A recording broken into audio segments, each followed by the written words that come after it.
even though we're in a bubble, situation is they the home team. You know what I mean? Natural situation, they went up 2-0.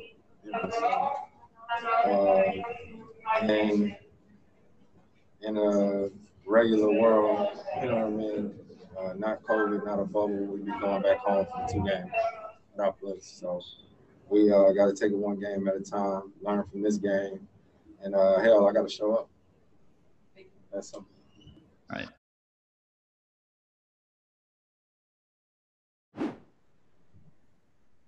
Hey, Shai, what was the biggest difference for you confidence-wise from game 1 to game 2? Obviously, he was very aggressive tonight. Just talk about your performance overall.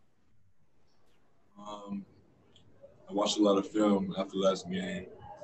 Saw certain areas where I could have been more aggressive and more assertive. And it was on both ends. It wasn't just offensively. Defensively, I feel like I didn't have that same pop that I had in the previous games, and I had to pop back tonight. Eric Horn with The Athletic. Hey, Shai, Billy talked about after last game about the pace of play. You guys playing faster.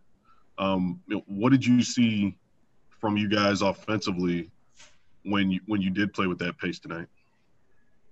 The court opened up. We were able to get in gaps and generate better shots. With the team that low is like the way they do, getting in the full court opens the court. Obviously, they have to cover more ground defensively. And we got better looks tonight. Didn't end in the result we wanted to, but I think we're heading in the right direction. Jenny Carlson with The Oklahoman.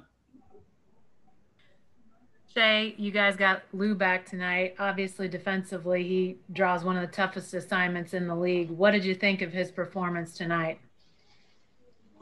Lou did exactly what I expected him to do.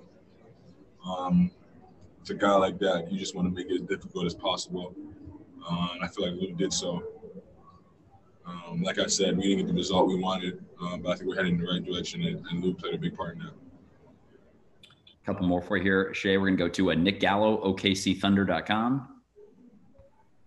Shai, you mentioned that right direction, and as you look forward in the series, what were the things as a team defensively you feel like you guys are going to need to sustain to keep, kind of giving yourselves a shot in the fourth quarter to finish these games out?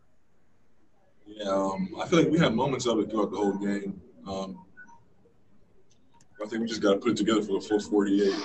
And obviously, they got a little bit away from us end of the third, start of the fourth. And, yeah, we got to put it together for all 48. But loading up, rotating, the big thing that Coach is talking about right now is multiple efforts. So whether that be closing out and then guarding the drive or rotating a couple times, just being alert and being ready. We're going to go to Barry Trammell with The Oklahoman.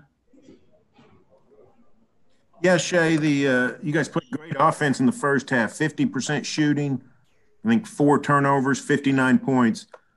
But you opened the third quarter and then again the fourth quarter, very stagnant, and scored, I think, 2 points the first 6 minutes of each quarter.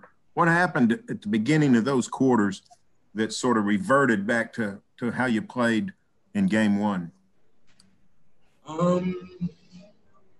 Honestly, I can't tell you right now.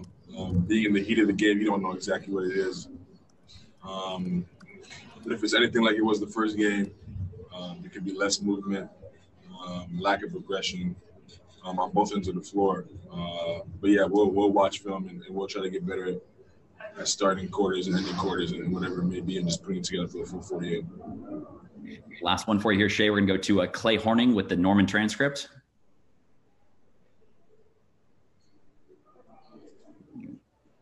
Clay, you need to unmute yourself, and you're good to go. There you are. Thank you. Similar question to Barry's. Apologize for being similar, but in those spaces or in the fourth quarter when they ran out ahead, are you guys feeling like you're missing shots? Are you feeling like you're just not running your offense very well, or is Houston just playing amazing defense? What is it like out there on the court in those moments? I feel like to start the fourth, we got shots that we wanted. They just weren't falling. But above all, we got to get stops no matter what, whether we're scoring or not scoring. They got a couple easy baskets. They got out in transition. Yeah, like like I said in the previous questions, we had glimpses of it today in the first, second, and fourth and third quarter. We just got to put it together for every moment that we're out there on the floor at full 48. Thank you, Shai.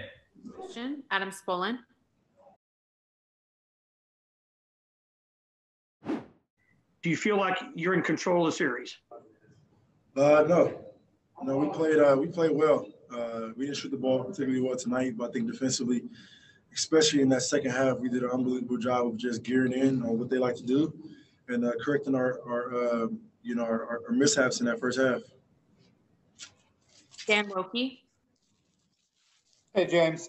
To take you away from the series real quickly, Sunday would be Kobe's 43rd birthday, I believe. Obviously, he looms so large in this year for the people who know him. So much other stuff has gone on. But I'm just curious, kind of, how much do you think about your friendship with him and what has he meant to you kind of after his passing? How much do you think about him and what do you think he would have made of the situation you guys are in now in the bubble and all the competition?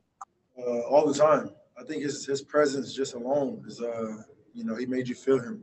Obviously when he spoke, but just his impact, obviously, on the court. He impacted so many people with the game of basketball. His competitive nature, his spirit, just everything was unbelievable. So I think about him a lot, man. And just, obviously we all miss him and what he's done for individually. And he was like a role model to me, man. Obviously, I look up to him as a basketball player when I was younger, growing up in LA.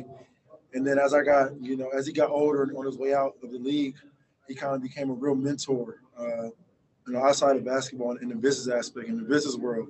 And so that's kind of, where our relationship really grew. We can toss things here to Nick Gallo, OKCThunder.com. Chris, you mentioned putting yourself in the position. Seemed like defensively you guys brought it. They didn't shoot particularly well. What are the things that moving forward in the series defensively you guys are going to have to continue to do to keep giving yourselves a chance down the stretch? I think we did a great job for most of the game, not fouling, keeping them off the free throw line. Try to make them make tough shots. You can't ask my guys to do any more than they did tonight. Like I said, we put ourselves in a position, and that one little stretch we let it get away from us. Eric G with the sports animal. Go ahead, Eric. Yeah, Chris, considering the fact that this game was a heck of a lot closer than it was on Tuesday night, what are the big positives or any positives you can take out of this game? We communicated a lot better coming in this game, sort of knew what our plan was, knew what we wanted to do. But, it's no moral victories. Yeah. I just, I don't know. Like I said, our guys worked as hard as we could, fought really hard, and, we put ourselves in position. I let this one get away from us. So we just got to get ready for game 3. A couple more here, Chris. Barry Trammell with the Oklahoman. Yeah, Chris, when you say you got to do more, what exactly in your game were you disappointed in tonight? It's a lot. We'll go back and look at the film, but I know what it is. It's a lot.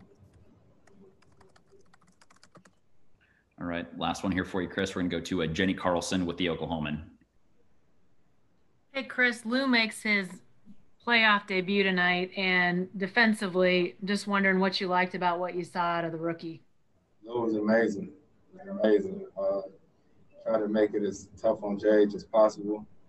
He did a great job of keeping his hands back without fouling, except for, a couple here and there they're going to call. But otherwise, Lou was amazing tonight, and it was great to have him back. Thanks for stopping, Chris.